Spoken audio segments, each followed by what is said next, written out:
सकाळी सकाळी जेसन सांगत होता की तुमची गाय बांधली आहे तिकडे, गाय नाही म्हैस बांधली आहे तिकडे, तर त्याला मी ना हरभरे घेऊन चाललो आहे. पण आम्हाला म्हैसच नाही. तो काय सांगत होता काय माहिती, आम्ही त्याच्या गप्पा ऐकत होतो. आणि आज खूप मोठा सीन झालेला, म्हणजे ॲक्सिडेंट होता राहिलेला. उमेशने गाडीला हँडब्रेकच लावला नाही, तर गाडी डायरेक्टली खाली उतरलेली. ते कॅमेऱ्यामध्ये कॅप्चर झालेलं आहे, तर ते पण त्याने दाखवलं इथे मला.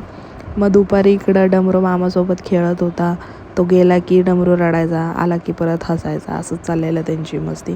मग संध्याकाळी असंच आमचा टाईमपास चाललेला. आणि मग इकडे उमेश पण कामाला गेलेला. थोड्या वेळ त्यांनी ब्रेक घेतलेला, तर सगळेजण चहा प्यायला गेलेले. आणि मग आज माझी मावशी सांगत होती की एक्सरसाइज कशी करतं कोणतरी, त्यांची ती ॲक्टिंग करून दाखवत होती मला. आणि इतक्या आमचं चाललेलं जोक, सगळे हसत होतो.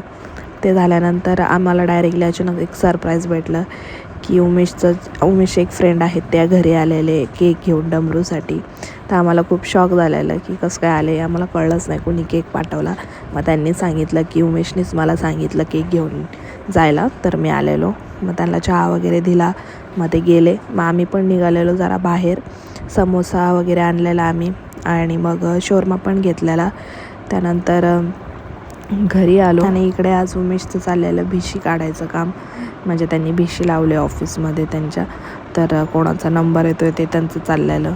तर प्रवीण कांबळे म्हणून आहेत, त्यांचं नाव आलं. त्यानंतर आम्ही पण जेवायला बसलेलो आणि सगळे बोलत होते बापरे शॉर्मा कधी खाणार, पण सगळ्यांनी खायलाच लावला, कारण की तो खूप हेवी होऊन जातो म्हणून. आणि आज डमरू 7 वाजता झोपलेला संध्याकाळी, तर डायरेक्टली रात्री 10:30-11 वाजताच उठलेला.